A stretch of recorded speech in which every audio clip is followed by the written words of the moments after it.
Graças e paz, tudo bem? Quero te desafiar a fazer uma reflexão, segundo as Escrituras, sobre a verdade da sua conversão. Realmente você é convertido ao Evangelho? Realmente você passou pela metanoia, transformação de mente, mudança de vida?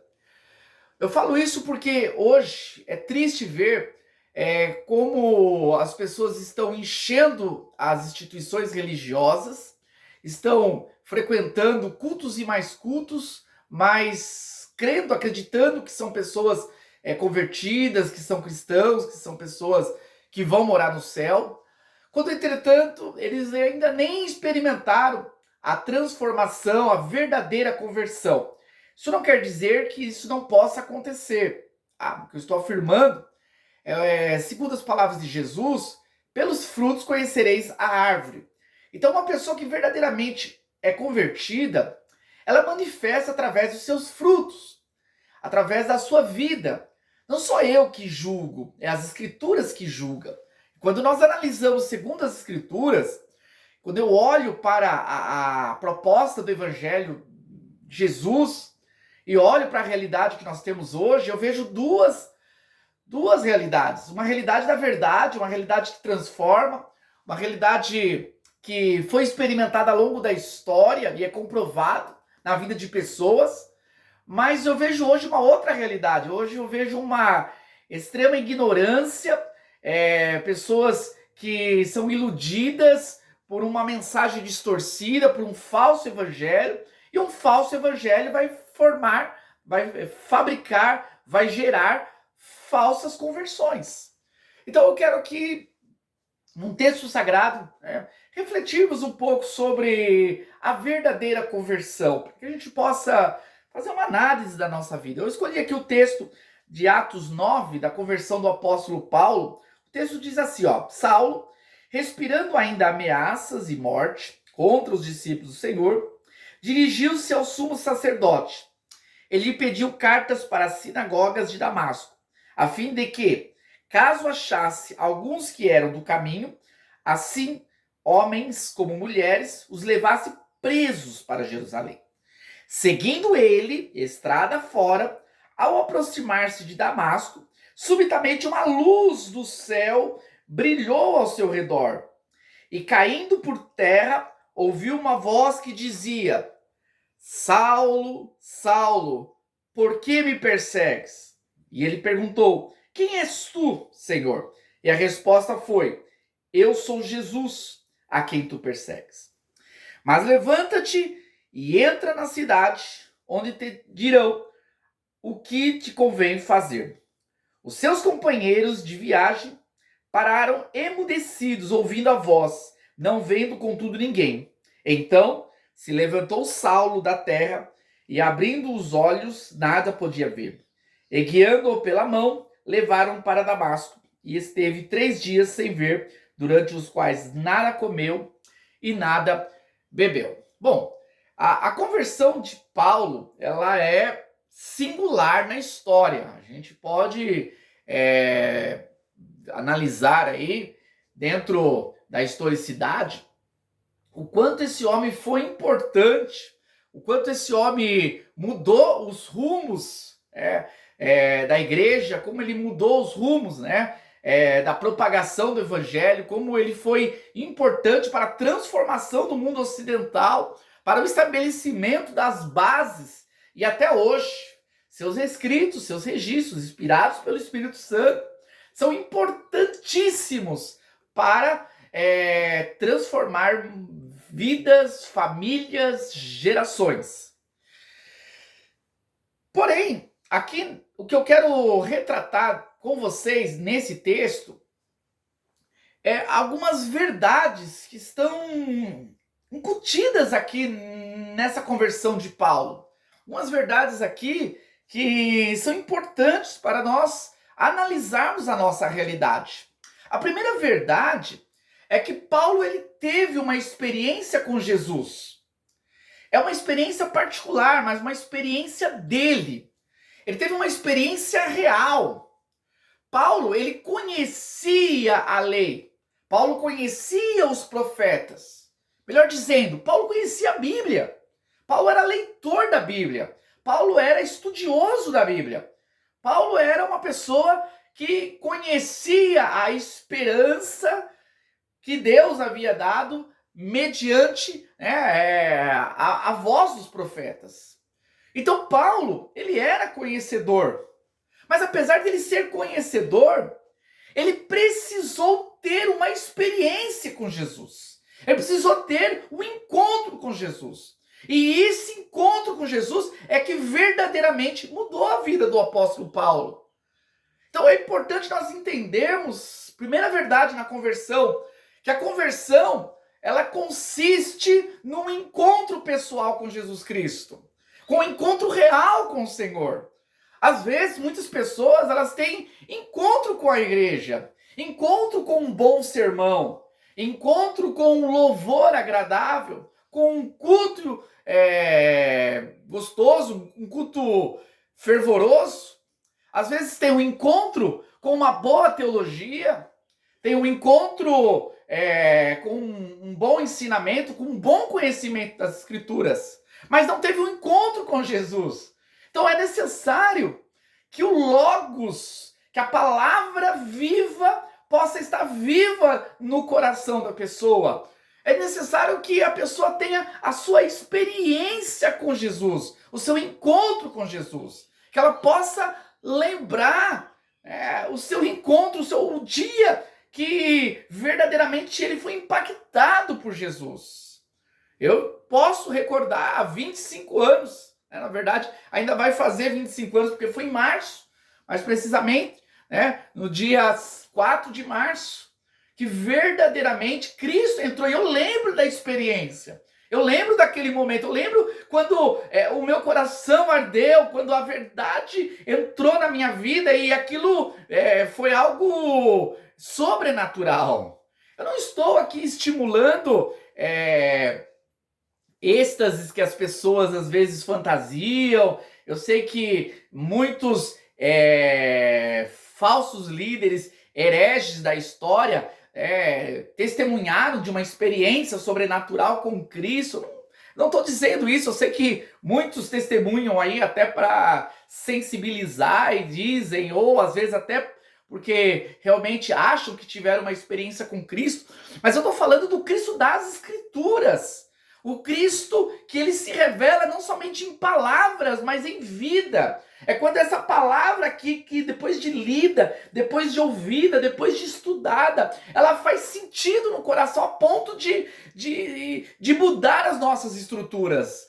Então, é algo diferente. Então, ter uma experiência com Jesus é fundamental na verdadeira conversão. Hoje nós temos uma geração que não tem experiência com Deus, nunca tiveram encontro.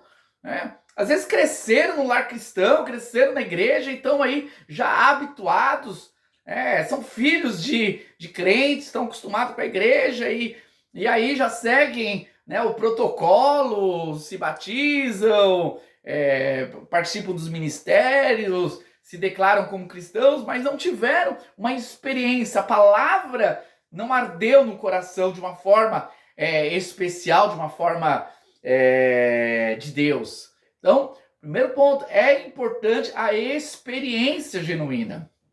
Porque quem tem essa experiência, quem se conta, quando essa verdade, ela se torna verdade na alma, se torna verdade no coração, é algo diferente, é algo que nada abala. A gente não vai se deixar levar por causa de homens, por frustrações ou por sonhos que não foram realizados. Porque eu sei que um dia ele me encontrou, um dia Jesus entrou na minha vida. Eu sei que Cristo, realmente, ele é real. E não dá para trocar Jesus por nada. Não dá para trocar Jesus pelo pecado. Não dá para trocar Jesus pelo mundo. Não dá para trocar Jesus por uma comodidade, por uma qualidade de vida alheia às coisas espirituais. Não!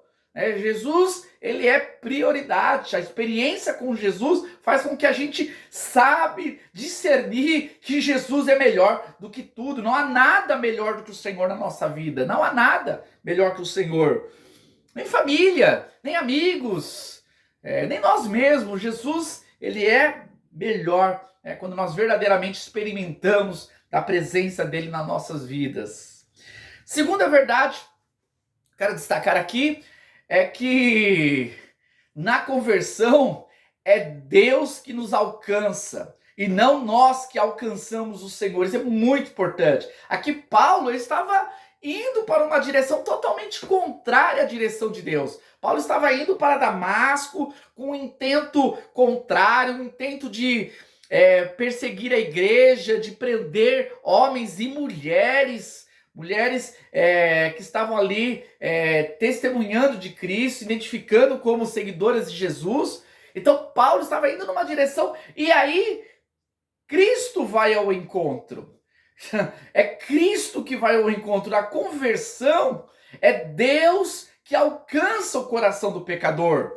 Porque quando nós provocamos um encontro com Jesus, ou partimos simplesmente de nós buscarmos a Deus, nós simplesmente estamos caminhando como cegos. Porque o cego não pode enxergar a verdade. Então o cego ele não alcança. Como Agostinho dizia que há um vazio no coração do homem, esse vazio só pode ser preenchido pela presença de Deus. Então o homem cego, o homem sem Jesus, o homem sem salvação, ele caminha por várias direções. Ele vai para várias religiões. Ele caminha seguindo vários líderes religiosos. Então ele vai para a religião budista, ele vai pela religião islâmica, ele vai para a religião católica, ele vai para a religião evangélica, ele vai para a religião batista, da Assembleia de Deus, ele vai para várias religiões. Porque ele está procurando, é uma necessidade, mas ele está cego, ele não consegue enxergar. Agora, na verdadeira conversão é diferente. É Deus que revela-se ao ser humano. É Cristo que é revelado pela iluminação do Espírito Santo. É diferente.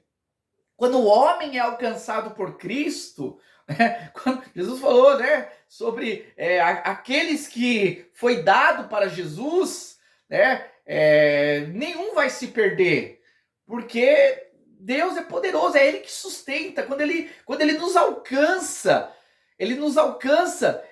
nós somos verdadeiramente do Senhor. Então a verdadeira conversão é a conversão que o perdido é alcançado por Cristo.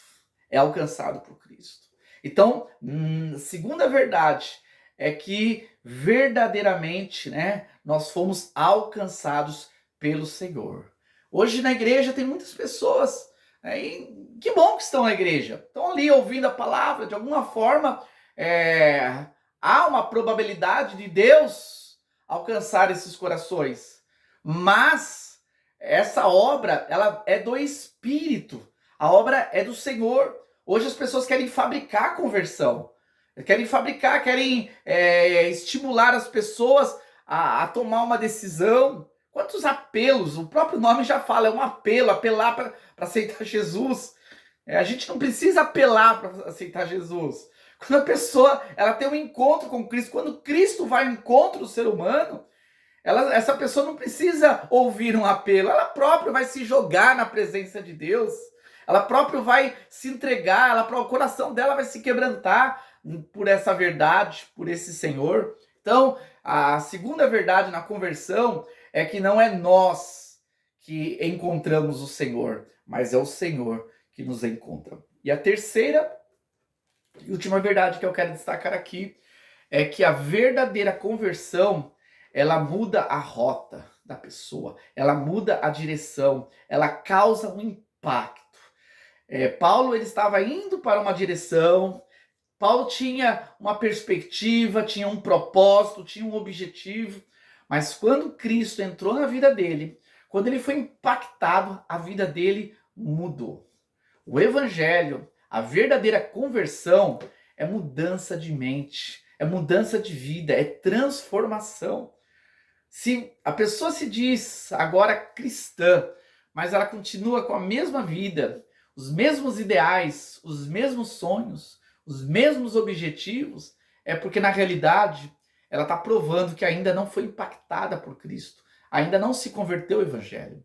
A verdadeira conversão é você verdadeiramente morrer para o mundo, para agora viver para o Senhor.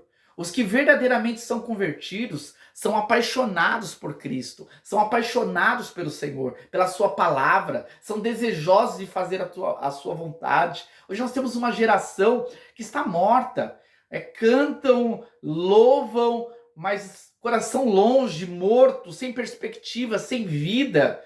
Quantos cristãos, pessoas que se dizem cristãos, que eu vejo ao meu redor, são infelizes, não têm prazer com as escrituras, não têm desejo com as coisas eternas, tudo é mais importante do que o Senhor, não tem um objetivo, um propósito. Se você perguntar quais são os seus objetivos para 2025, ou para a vida, ele vai dizer coisas mundanas, ele vai falar sobre perspectivas temporais. Mas quem é convertido, ele projeta o céu. Quem é convertido, ele tem sonhos com Deus, ele tem sonhos no reino, ele deseja as coisas eternas.